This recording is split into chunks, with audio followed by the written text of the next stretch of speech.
Good evening. Today is February 9th, 2026, the second week, full week of Black History Month as it is celebrated. And I am one that do 24/7, 365. So I don't let a month dictate to me when I should be celebrating Black History Month. And I think that's something that we as a people need to do and be cognizant of more as it relates to Black history, because there's a lot of greatness that comes from Black people in America that should be celebrated every day, every month, every second, every minute, and every hour.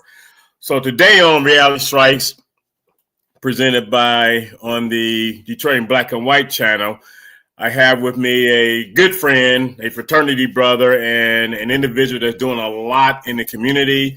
And if I'm not mistaken, 2 years ago, maybe 3 years ago, he was named as one of the Michiganders of the Year. And that's an annual honor that is given out by the Detroit News. Many know the organization Building Better Men. He's the executive director, founder, Mr. Everything when it comes to that organization. And he has an upcoming, or the organization has an upcoming Black History Month essay contest. And I saw that. I sent it out to quite a few high schools because I'm very involved with the youth. Sent it over to the youth organization that I work for, Michigan Urban Youth Alliance, and just wanted to have him come on the show, talk about Building Better Men, talk about the essay contest, as well as talk about an event that he has coming up on the 28th of this month, February 28th. That's a Saturday from 10 a.m. to 12 noon over at the Northwest Detroit Activity Center. And just wanted to turn it over to you, Mr. Bellinger, Brother Bellinger. Introduce yourself to the audience. Well, reintroduce yourself to the audience, because I'm sure a lot of people know who you are. And I, have always been someone to respect you. I reached out to you a few years ago when I first started my initiative with literacy. And I'll talk about that because you hit on something, I think it was 4 years ago, 5 years ago. Actually, it was 5 years ago. You hit on something I had never thought about when it comes to the impact, positive or negative, as it relates to literacy. And without a doubt, that really touched me. And we had the conversation not too long ago because it's something I never thought about. But after I thought about it and you said it, it makes all the sense in the world. So throughout the podcast, Brother Bellinger, I'll be giving shout outs to those that have joined us, as well as reading some of the comments. You should be able to see the comments as well at the bottom of the screen.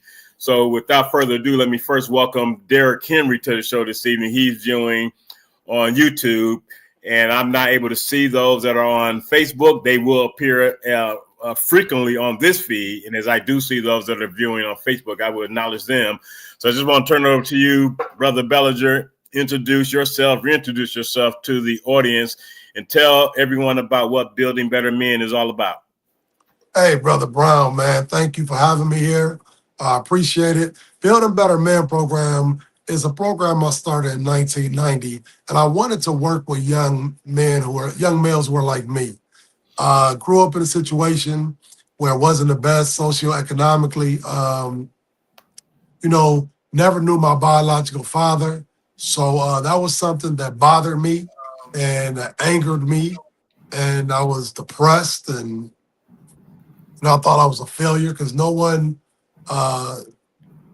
needs to know only 50% of themselves. 50% in any culture is considered a failing grade, and I don't want to be a failure, but I just didn't know the other side of me. So I wanted to start a program. So in 1990, I started Building Better Men, a male mentor and leadership development program for young males ages 8 to 17, and just to enhance them spiritually, mentally, physically, socially, and just be able to give them what we call genius padding, which means for them to understand that they are a genius, that all throughout them is padded as a genius, and that they just one person or one situation away. So, man, we've been around going on 36 years, and we're still here to provide for the community.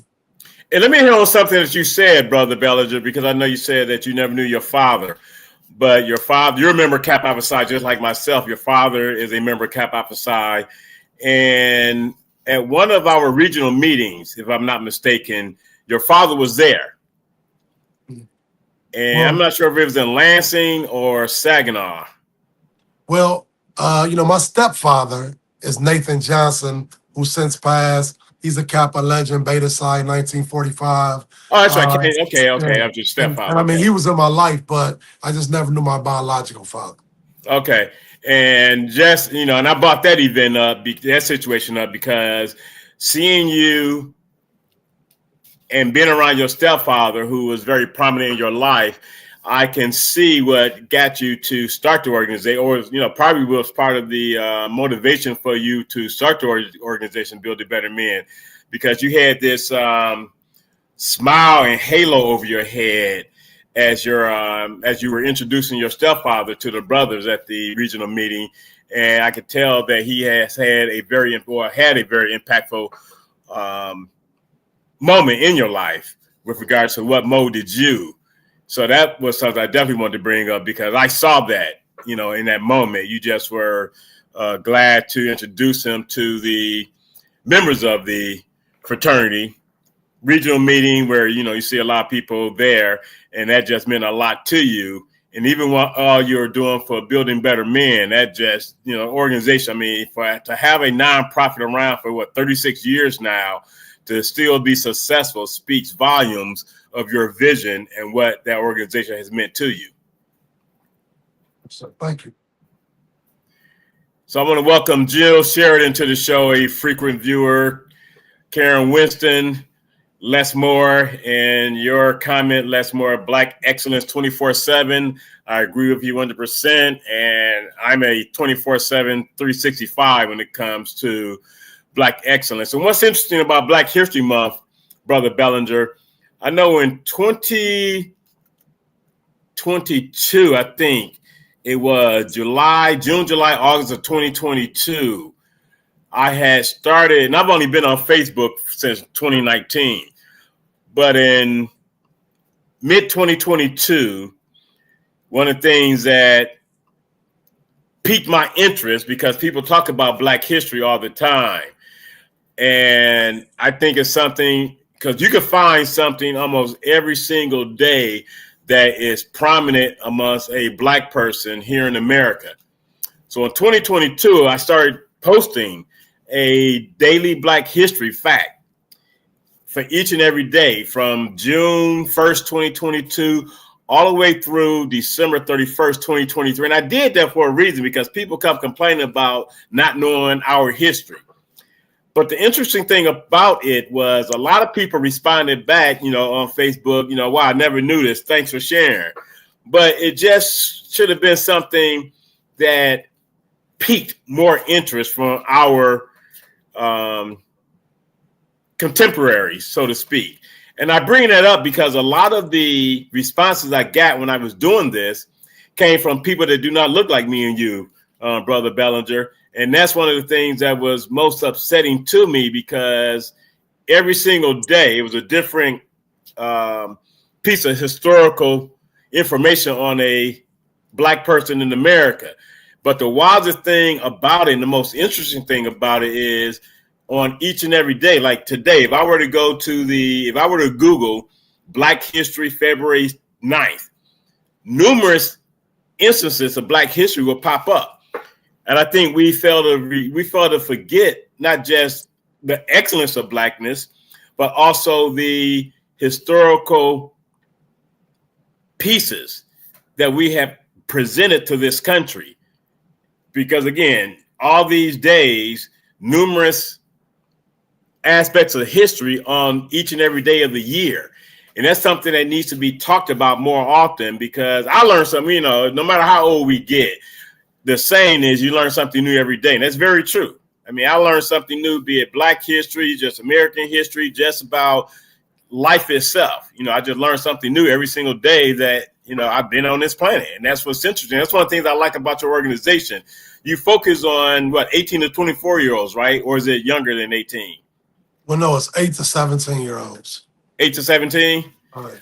So it's interesting. So what about those that exceeds the age of 17? They are alumni of your group. What impact do you have on those individuals once they are no longer of age of being a part of Building Better Men? Building a Better Man Building a Better Man is like a lifestyle more than a program. So we have young men now who are bringing their sons back. Okay. And then we have some who are volunteer. We have some who are helping. So and then I'm a licensed therapist. Right. So I work with men in terms of mental health. So a lot of them stick with me. A lot of them come back and they just want guidance and and now they're more emotionally mature. They have their own families. So yeah, man, they just stick with us. So how does that make you feel with regards to the impact that you have had on so many young men here in the metropolitan Detroit area, particularly those that become alumni of the program? Like you say, it is a lifestyle, but what do you have to feel just filled with joy to see those that want to come back, help out with the program, those individuals that are alumni that bring their sons, nephews, cousins, and grandsons to the program. How does that make you feel? Well, I mean, it makes me feel good because that means that, it's beginning to become a cycle. And so once it becomes a cycle, I think that's better for the community as a whole. What was your motivation to even start the program? Man, just knowing how it feels, man, not to have a biological father in the home. I mean, my stepfather was never like in the home. You know what I'm Right. saying? He was there. God rest his soul, he was there financially and when we needed him. But it just wasn't the same. You know what I'm saying? It wasn't the same.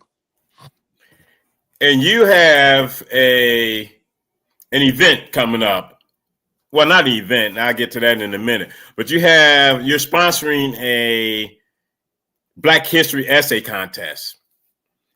Yes, we have every year we have it for 5th through 8th graders and 9th through 12th. And our 5th through 8th is sponsored by a group called STAN, which is a Black executive group within Stellantis Corporation. And it's $500 for the first place, $300 for the second place, $200 for the third place. And we have the same contest for 9th through 12th graders that's sponsored by the DTE Foundation. Yeah. And the contest, the essays are due by the 16th, which is a week from today, ironically, a week from today at 5:00 p.m. The contest is predicated on them just submitting a story about a hero that they consider a hero, a Black history hero. And Yes. what year is this program in? Well, this is our 10th year. Oh, wow. Right. So it's the same format, Black hero essays, same format? Yes, but it doesn't have, but see, it doesn't have to be, it could be your mother, your father, your grandparent. We had a couple years where they wrote about me being a hero. So, it can be whomever. And that's interesting. Not just interesting, but it's also impactful because you hit on something that a lot of people tend to not think about, because you talk about a history contest or essay contest in the month of February. Right. And I bring that up because last year I was a speaker for a Black History event over at Nolan Middle School. And interestingly enough, I kind of tepidly knew about Black Wall Street, Tulsa, Oklahoma. But until I visited there in November 2021, it was like you just be blown away, Brother Bellinger, because you've learned about something, then to visit it, and it's no different than I also visited Selma and walked across the Edmund Pettus Bridge in Selma, Alabama. To actually be in those spaces takes you to a whole different level. So I can imagine reading some of these essays, particularly ones that are written about heroes other than a teacher, someone that's currently in their life. That just had to blow you away, because I started the conversation to say that when I spoke at Nolan Elementary, I specifically made it an issue that I thought spreading new information to these young guys. It was a black males only, 6th through 8th graders at Nolan Elementary School, no, Nolan Middle School, elementary middle. It's for the middle school portion. And I started my presentation off by asking the young men, had they ever heard about Black Wall Street, Tulsa, Oklahoma? To my surprise, 3 of the young men had raised their hand and started talking about what they knew about it. It being Black History Month, they all 3 did an essay on Tulsa, Oklahoma, Black Wall Street. I was very impressed because I didn't learn about Black Wall Street until I was in college. So I'm in my, late teens, 18, 19 years old. And that's when I learned about Black Wall Street. But to see these young men not only talk about that's what they did their Black History Project on, but to speak so eloquently about it was just amazing.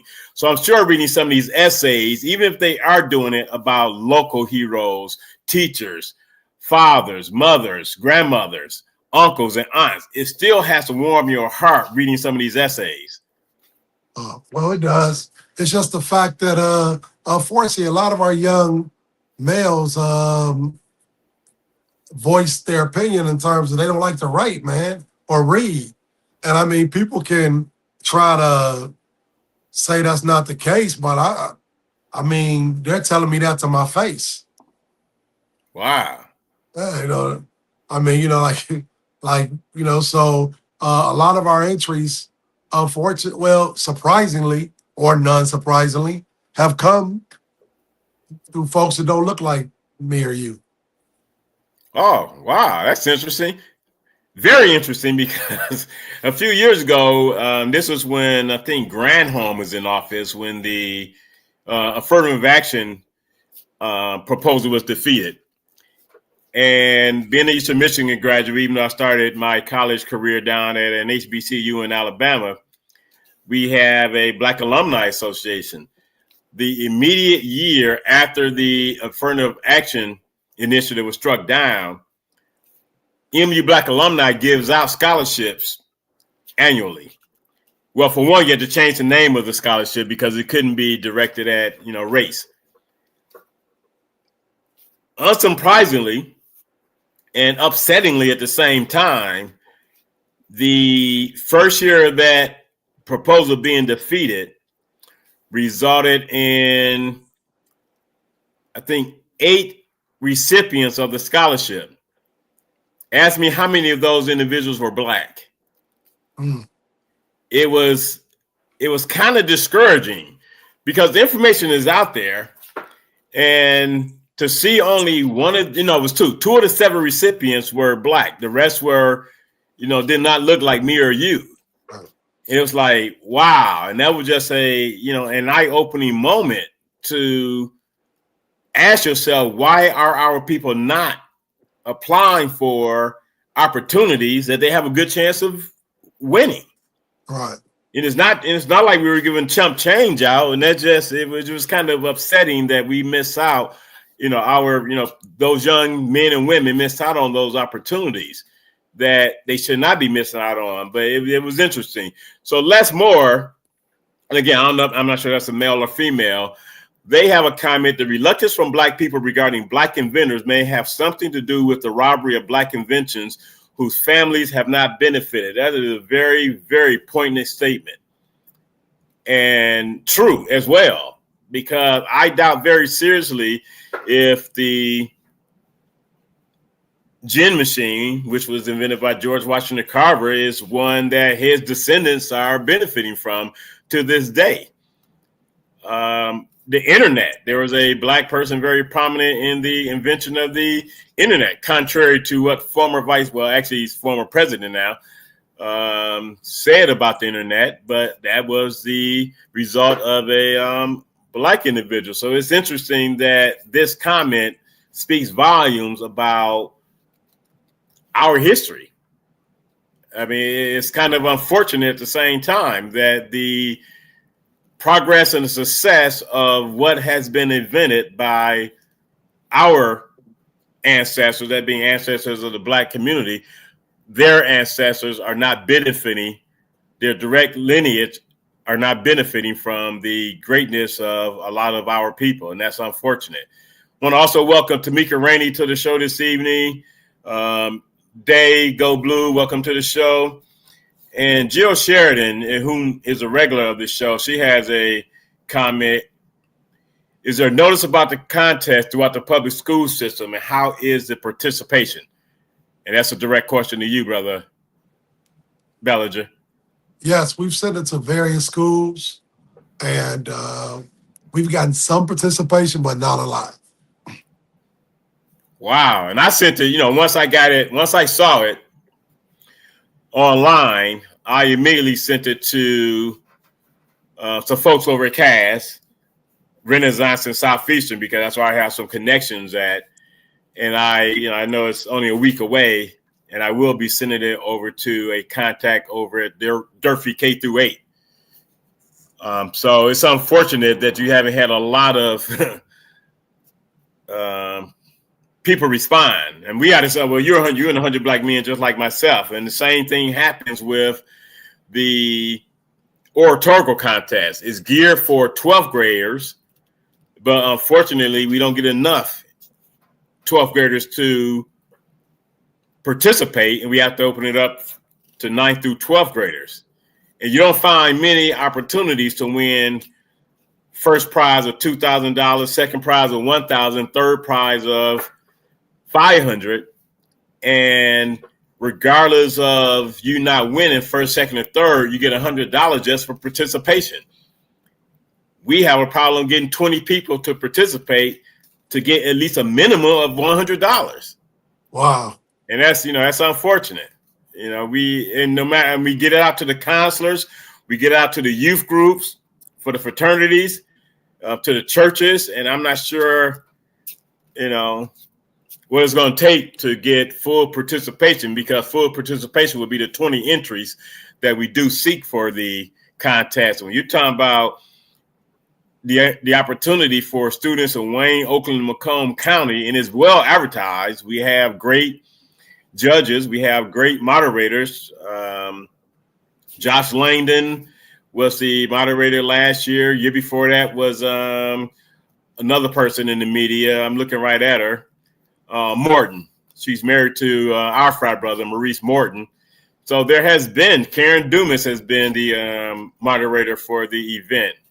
But it's like, unfortunately, it's like pulling teeth or taking candy away from a baby, trying to get individuals to participate. So yes, Jill, to your question, the information is disseminated out to numerous people. Unfortunately, the participations thus far with regards to those responding to the opportunity to participate in the contest, and they still have a week to do so, right, Brother Bellinger? They do. You mentioned Josh Landon. He was a mentee in the Build a Better Man program as a 6th and 7th grader over at Rosa Parks Middle School in Detroit. Oh, okay. Yeah. So he was with us when he was in the 6th and 7th grade. Yeah, that's great. Let me see. Les Moore again. Many of our Black youth have no trust and value in a continued racist system. They have walked away.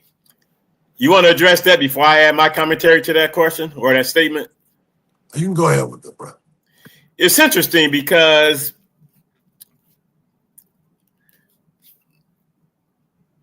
I want to word it and be politically correct, because the system, we could call it racist, but under the same token, that trust that's needed to understand what we have gone through as a race here in America and what's still needed to be done. Because if you have a lack of knowledge, that's part of the problem as to why people might be so into the system being racist or considered to be racist.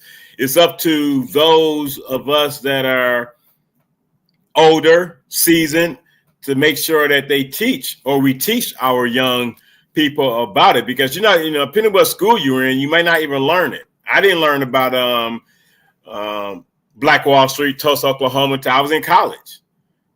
So a lot of things that you that people think you should have learned, you may not have learned. And that's one of the unfortunate things about the educational system as well as the learning process. I know in my household, well, growing up, I had a household where the encyclopedia was in the house. But, even now, a lot of the books I have, and my, kids are older now, but a lot of the books they grew up on was books that enabled them to learn about Black history. Being in a predominantly white school district, predominantly white community, suburb of Detroit, I cannot take for granted that they were learning it. So I had to have those books in the household to give them an opportunity to read about our history. So that's also what's important. So it's not incumbent upon just the schools to teach it. It's our responsibility as well. I agree.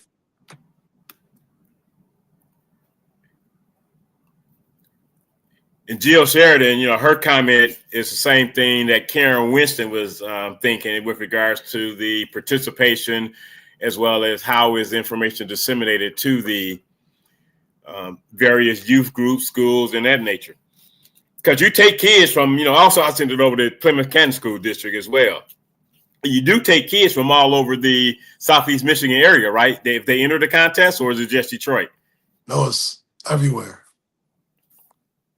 Everywhere. And you know what? I want to keep it males, but I'm almost to the point where I'm getting ready to open it up to females, man.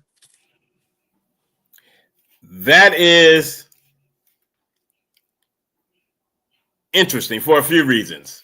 Because the oratorical contest, as much as we would like for it to be Black males, because 100 Black Men, the organization is, the name speaks for itself. But last year's winner was a female. The year before that, second place winner, and she was only a junior in high school. The second place winner 2 years ago in 2024 was a female. And in 2023, and you're right, it's hard getting males. And there are a lot of youth groups that are male dominated in the metropolitan Detroit area. I mean, the fraternities for sure. As far as I know, all of them have a youth group. I mean, Kappa League, Alpha Esquires. I forgot what they call. Beta, the Beta Sigma Club for the Phi Beta Sigma organization. And I forgot what Omega Psi Phi called their youth group, but all of them have youth groups. And again, I sent information for your contest to those youth groups as well. And some of the Southeastern, we have a fraternity brother, vice principal over at Southeastern. Information was sent to him, as well as to the career educational technical advisor over at Southeastern. So it goes out. And why the response or the participation is not what we would like it to be is a problem and $1 million question that cannot be answered, because, like they say, you can lead a horse to water, you can't make them drink it. And that's one of the unfortunate things that we see in a lot of these contests. I mean, even I was over the NPAC scholarship program for college students. Most of the winners, most of the entries were females. As much as you want more Black males to enter it, as well as, there's been opportunities, just to be clear, to backtrack on the Eastern Michigan alumni scholarships is not just specifically geared towards Black students, but one of the things about being a Black organization, you would like to see winners of the contest, at least some of the winners look like us. And that's not the case all the time. Like I said, in 2020, it was right after the affirmative action was knocked down, but it was before 2020. Yes, 5 of the 7 winners did not look like myself or you.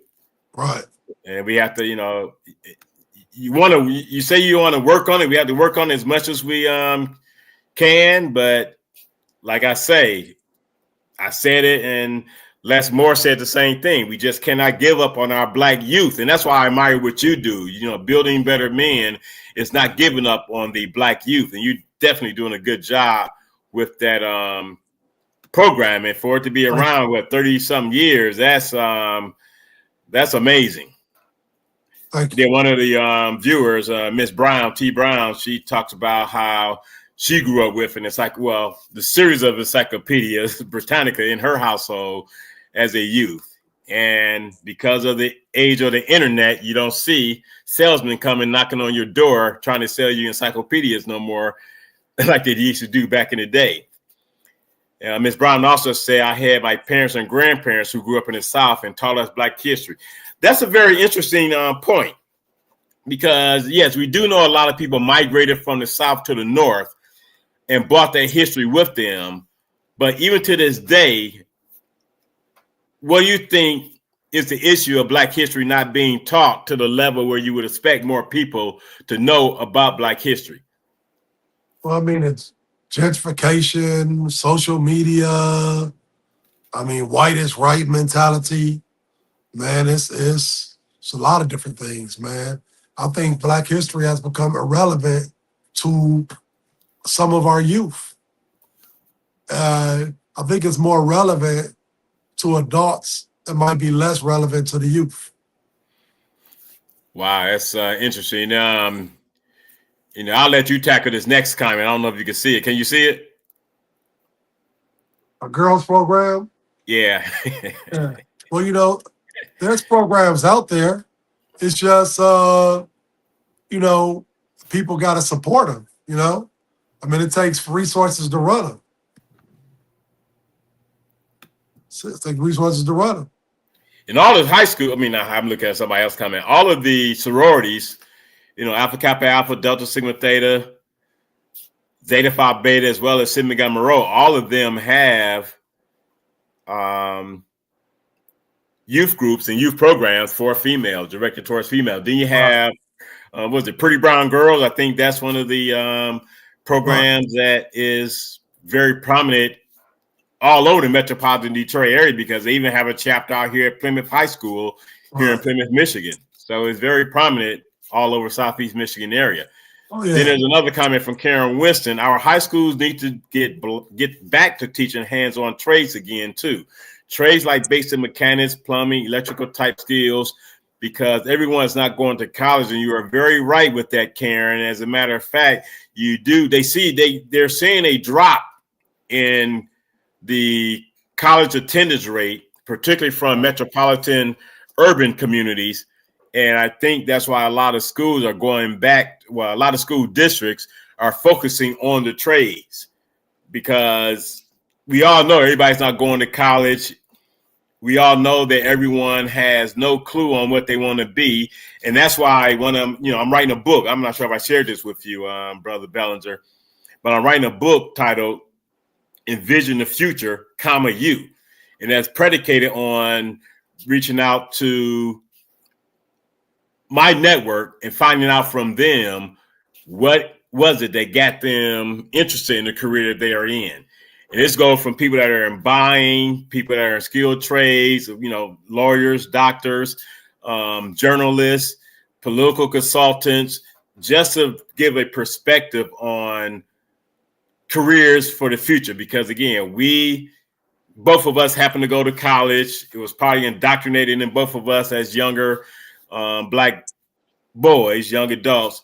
And as Karen Winston stated, everybody's not going to college. So they need to have some type of vision on what they want to be and what they see themselves, because career day, people starting career day in elementary school, by the time they get to high school, they probably would have changed their mind on the career 5 to 10 times. But the focus of the book is to give people a perspective, a synopsis on the numerous careers that are out there from the point of view of those that are in those specific industries. So that's what, the vision initially was the UUC. And the UUC would have been, I'm dressed right now in a hoodie.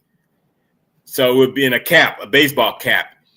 It would be me illustrated by an illustrator, dressed one way, looking into a mirror and envisioning myself of what I want to be in the future. But that title was already taken by a Black woman in Waco, Texas, who happens to be the police chief in Waco, Texas. So that was interesting in and of itself, how, like minds think alike, even though I have no idea who she was, but that concept was just something simple. Seeing yourself in the mirror, what you envision yourself being in the future. And, kudos to her for having that title. And I, have to give respect to her because it's something along the lines that I was thinking of for myself for a book. And it was, that title was already taken. This is interesting right here. Teachers should have students enter essay contests as they form for extra credit assignments. That's a very good idea. Have you thought about reaching out to the schools, Brother Bellinger, to get some, have them reach out on behalf of you to the students? Man, I've reached out to the school, but unfortunately, my day and my life does not consist of begging to give money away. Yeah, I agree. I just, man, I'll have to reach out to Cass. I'll have to reach out to West Bloomfield High School. I'll have to reach out to Country Day. I'll have to reach out to some schools. So, yeah, man, I went out and did the work had the vision to put this program together, get the money, all of that, all the background. I take time away from my family and my business. I don't get paid for this. And I just can't, try to force people to do it, man. Yeah, I hear you. And here's a very interesting comment from Mr. 1213. And thanks for joining us this evening, Mr. 1213. Is the third grade reading lesson the same as it was 60 years ago, or are they more advanced? If the latter is the answer, there's no wonder the illiteracy rate is high. And unfortunately, Mr. 1213, the latter is the answer. You would think, and it's kind of unsettling and at the same time embarrassing, because you would think as we advance in years, advance in decades, advance in centuries, that we would become more advanced. And that's why it's so unfortunate that the literacy rates in a lot of urban communities as well as rural communities are so bad. I don't get it. I mean, I went to a college that was a recipient of the Freedmen's Society, and that was black, free slaves, as well as white abolitionists that started a lot of these black colleges. And you go back to 1863, 1864, 1865, all the way up to maybe 1875, and you see a higher, and it speaks for itself where the literacy rate was so high, because it was the first opportunity for a lot of black people to finally get educated. Because trust me, all those entering college back in the mid to late 1860s were not entering college educated. They learned through the process of becoming educated as they were college students. And that even of itself is kind of, when you look back on it, it's like, would they have taken the ACT or SAT and gotten in? Probably not. But the Freedmen's Society created an environment and a pathway for black descendants of slavery to make it in the world of education. So it's ironic. It's no coincidence that back then you had a very high literacy rate for black people.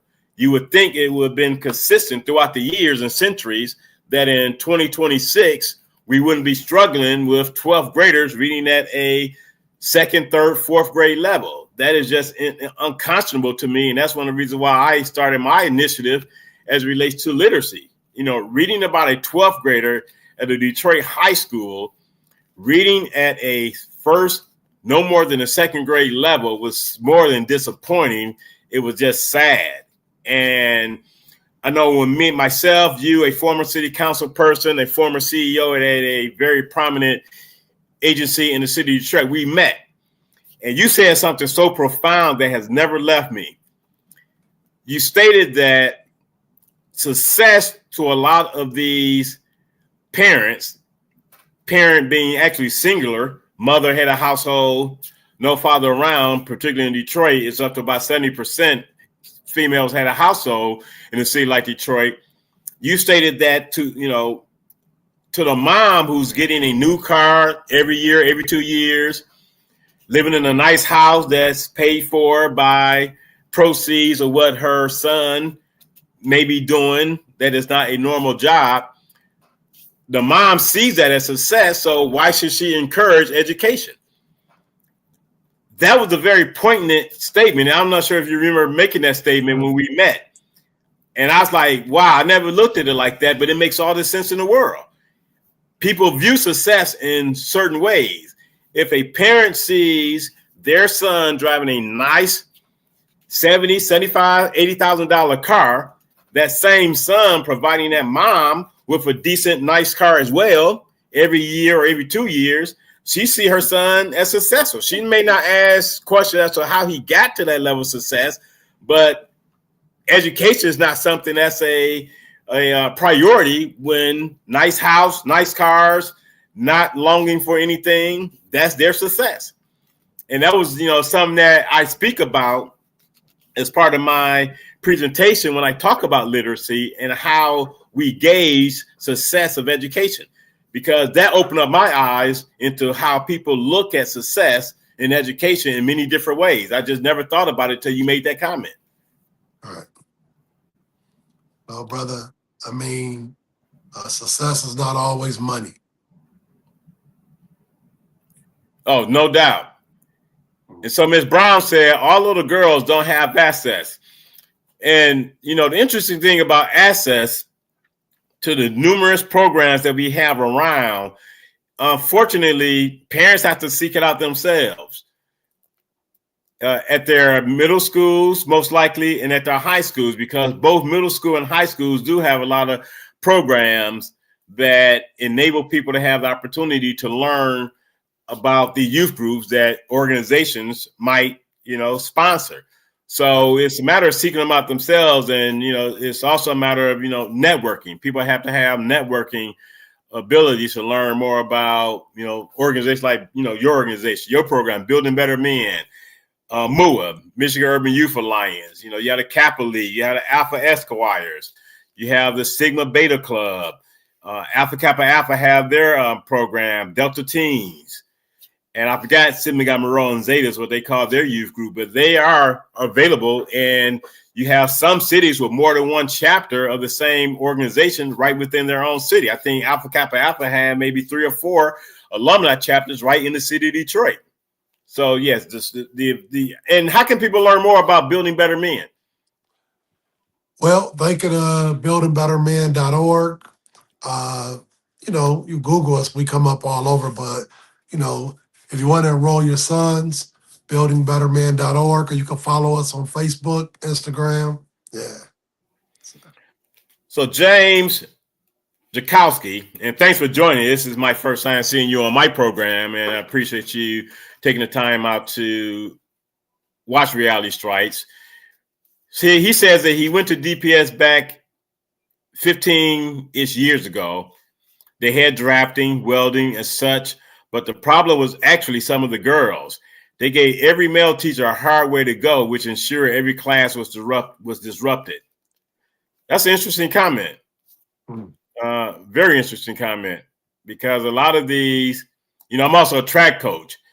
And one thing I will say, it is a disruption having co-ed practices. And that's not something I'm going to do this year. We will probably warm up together, but the practices will be separate because for numerous reasons. The females, are a distraction, and I'm sure the males are a distraction to some of the females, but the relationships that takes place between the two don't need to be brought to practice. You leave that at the front gate, leave that at the on the track or before you hit the track. And that's part of the problem why I will be having separate practices this year. It's just not worth the effort to deal with the makeups and the breakups and the new relationship with the person that saw you with somebody else yesterday. It's just It's just crazy, brother Bellinger. I just can't deal with that another year. And it's high time that we separate the practices.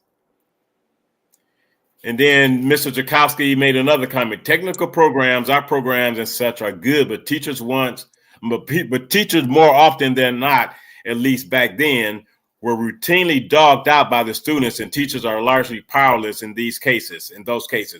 He brings up a great point, because part of the program, or the mentorship program I work with, you had to go through some state of Michigan training. And one of the things I realized, parents and students have a lot of power. More power than some of these teachers and administrators, as well as more power than, some of these youth groups, because it is just, they took capital punishment out. And I'm not saying I'm for capital punishment in the classroom. That has added a different dimension to the way things are today. And I'm sure there's certain things you can do as a mentoring program with the kids when it comes to, you still could do the hollering. I mean, I'm not a hollerer when it comes to track and field and all that. You still could do that, but just some things, you definitely can't paddle them anymore. You have to be careful with the words you use.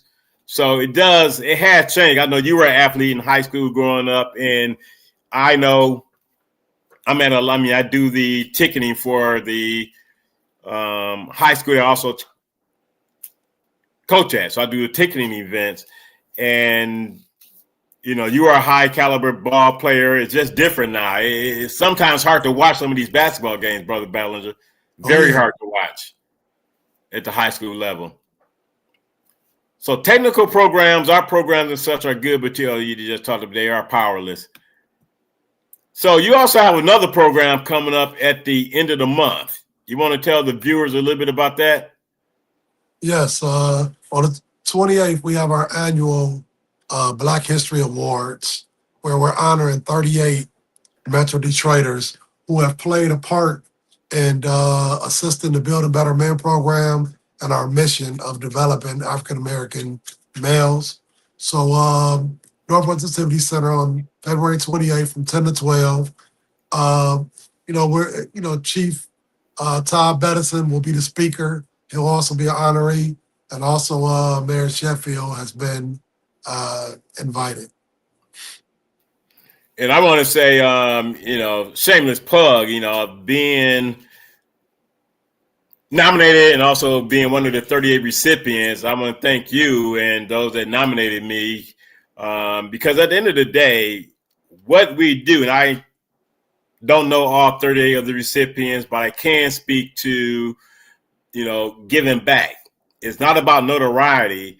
It's just about providing a better opportunity for a lot of these young men, young women in the community that may not have some of the support that they have at home, that is an added asset for them to be able to see themselves, because low self-esteem is still a problem. And you have to be able to provide these students with an avenue and be that conduit. Because again, I first learned about how bad literacy was on March 5th, 2017, at my desk at work, reading a Crain's Business Magazine edition for that week.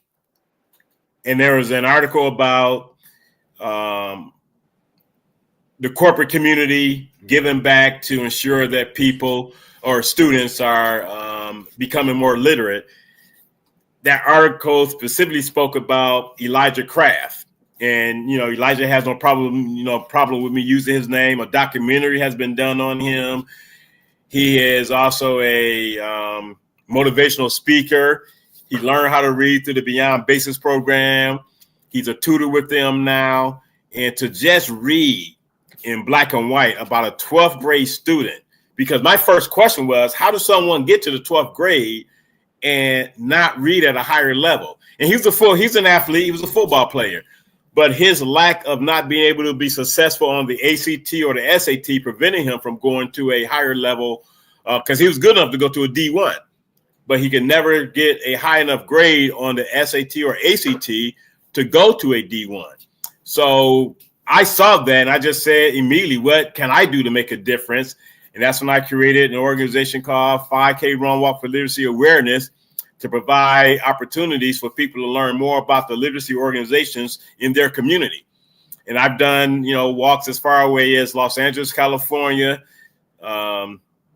Cincinnati, Ohio. And it's no different than mental health, Brother Bellinger. People tend to not want to talk about it with others, and they feel more comfortable when you have, because the goal of the events is to have literacy organizations participate, mark the course, mark the 5K course.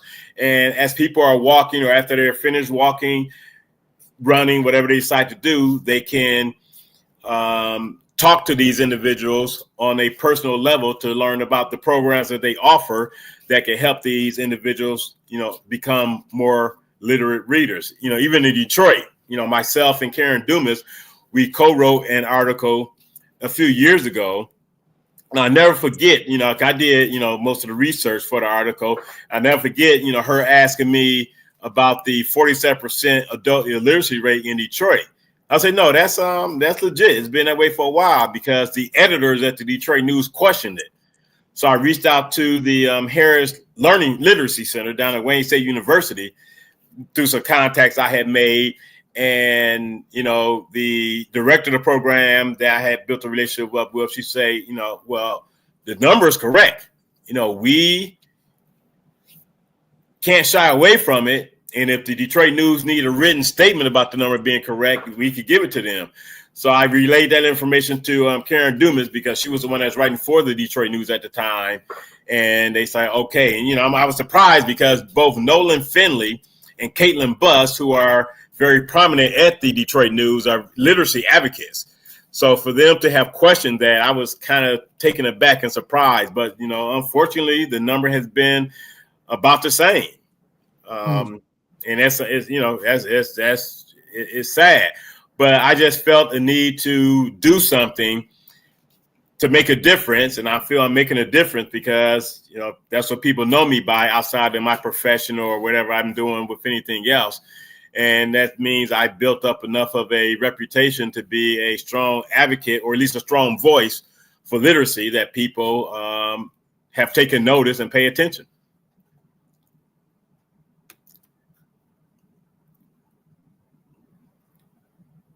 Thanks, Ms. Sheila. You are not just listening for understanding. You're a regular listener to the show. So appreciate you taking the time out of your schedule this evening to check us out. It's a very important issue. That's why the essay contest, honoring individuals, and no one seeks out these honors, Brother Bellinger. It just speaks to the work that many are doing in the community that requires them to have been honored. And I talked to Chief Bettison on a regular basis, and him serving as the speaker, definitely means a lot because we have a lot of the same goals as it relates to how we want to see, not just Black people, but Black men in particular, Black young boys, young men, Black men in particular, progress. And that's one of the things that we, everyone needs to be, laser focused on because a lot of the negativity. There are numerous programs out there for females. I know I had a conversation on one of my programs a few weeks ago, and someone was asking, what about the women? And after I ran off about maybe 25 to 50 women young women programs, they're like, oh, I didn't know. And that's the other thing we got to do a better job in the community, just educating people about the programs that are available for our youth and young adults, because you do have some programs. I use Urban Alliance. I'm on the board at Urban Alliance. They deal with not just a high school, but all the way up to the age of 24. So they take it a step further because, not everyone is going to go to college. They are aware of the numerous programs that people can be enrolled in through trades. So they take it up to age 24. So James also, he had another comment. His point is household discipline needs to be better so kids are more open to being educated. Parents trying to be friends with their kids instead of parents was common in my neighborhood. And he brings up a great point. And I say this all the time. When I give speeches, I make the analogy between the Dr. Martin Luther King quote, you cannot ask a bootless man to lift himself up by the bootstraps. And I make the analogy to the quote I created that you cannot ask an uneducated parent to be there to educate their kid. And what I mean by that, the downfall of education really started 30, 35 years ago during the school takeover in Detroit. That was the result of Governor Engler, as well as some of the delegation from Detroit, black folk, realizing that something had to be done. They did not do a good job with it, obviously, because you still have the same old problem of from 90 to 2005, which is a 15-year period. That's an adult that could not help her son. Matter of fact, he became a tutor for his mom, the young man I'm talking about that was reading at the first, second grade level. He became a tutor for his mom as well as his siblings. So that speaks to the problem we have in our society of the need to make sure that there are sources or resources outside of the household, because to Mr. Jakowski's point, inside the household might be a problem as to why some of the kids are not being able to achieve. And parents feel it's a school job to educate their kid. If you're an uneducated parent, you're incapable. You feel you're incapable of doing that. So you leave it 100% on the school to do it. And the school can't do it all on their, the schools need assistance from the parents as well. And that's something that we also have to pay attention to and focus on without a doubt. And then Mr. 1213, each child has his or her own level of learning and comprehending. That is true. Maybe of the educational system get back to basic reading, writing, and they're trying that, Mr. 1213. They're trying with all their heart to get back to basic reading, writing, and arithmetic. With regards to your organization, what type of assistance do you provide your students when it comes to, you know, we know there's a literacy problem, we know there's an education problem. Do you do anything extra to get them up on par to their level or the level they should be at based on their age and grade? Well, you know, we have what's called Genius Saturdays. Every Saturday from 10 to 12, we have young men that come to our Southfield site, and we have a certified teacher that works with them on enhancing their English and math skills and comprehension skills, but she's also a certified health instructor, so she works with them on proper nutrition. And so that's every Saturday from 10 to 12. Oh, okay. And what's the location? It's Southfield, like 10 Mile Evergreen area, you know. So we do 12-week cohorts. So someone can go on buildingbettermen.org to actually find out more and be able to sign a young man up there. And then Ms. Sheila asked a question, what year was the literacy rate better? The literacy rate was better pre-COVID than it is now. And I know people use COVID as the excuse, but we're now 6 years past COVID and the rates are not getting better, but they were actually better. I mean, not much better, Ms. Sheila, prior to COVID, but they were better. And they were also better in the 60s. They were also better in the early to mid 80s. It didn't start going downhill until I think about 90 and the advent of the charter school system, you know, after the takeover of DPS back in the early to mid 90s. So yeah, rates were better previous to now. And, you know, now is just, it's interesting because, you know, everyone is walking around with a $1,000 computer in their hand. I mean, these smartphones they're computers, but I guess computers are more enticing for people to use as a becoming a TikTok hero and being on Facebook and all the other social media platforms. But these phones have the capability to do a lot of, and then with ChatGPT now, these phones are even more valuable than what they should be. So in closing, we have about a minute left, Brother Bellinger. What do you want to tell the audience about your organization? Final comments on the essay contest, as well as final comments on the event on February 28th. And is there a fee for the event on February 28th? You can mention that too. Yes, it's $50 ticket. We have a nice brunch. You can come support the actual awardees. Some good networking. But they can reach me at Otis at buildingbetterman.org. I can answer any questions. And, it's up to you if you want to give out your phone number or just the website.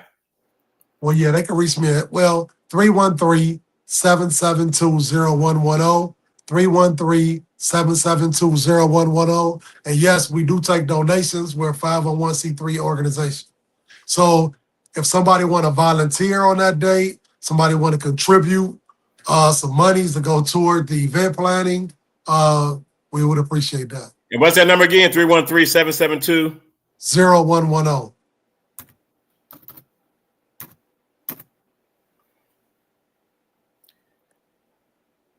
And then the website is buildingbettermen.org. Yes. Yep.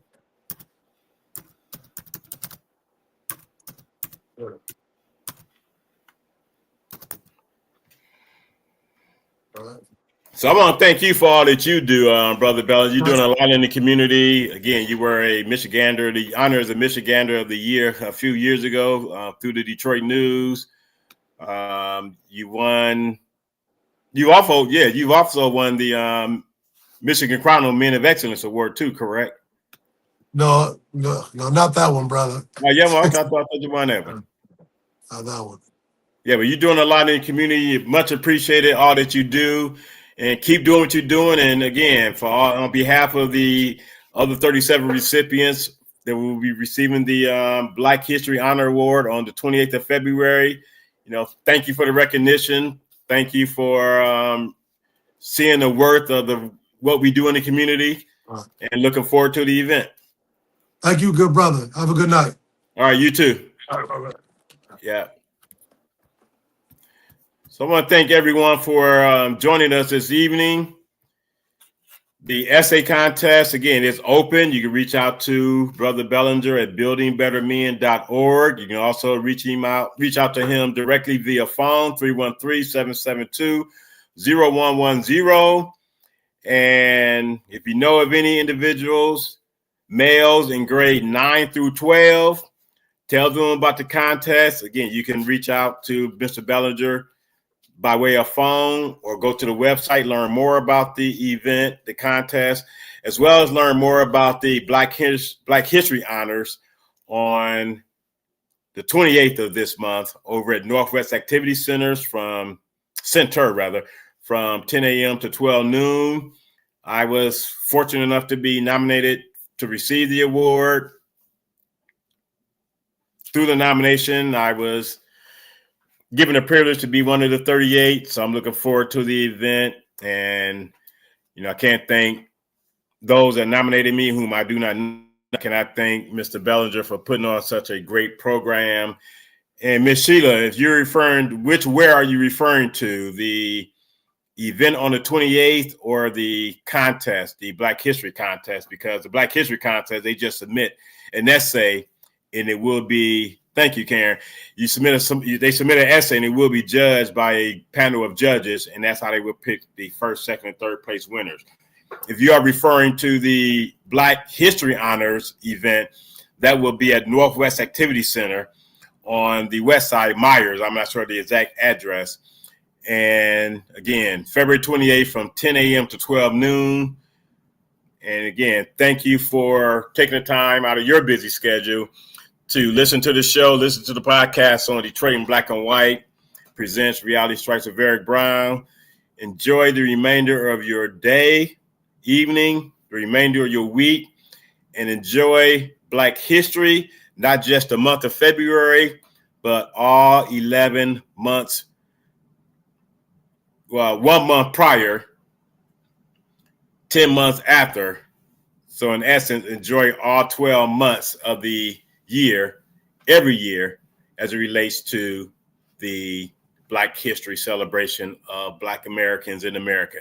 So thank you again for joining me this evening, and I look forward to seeing many of you back next week. And again, I missed the event. It is on February 28th at Northwest Activity Center.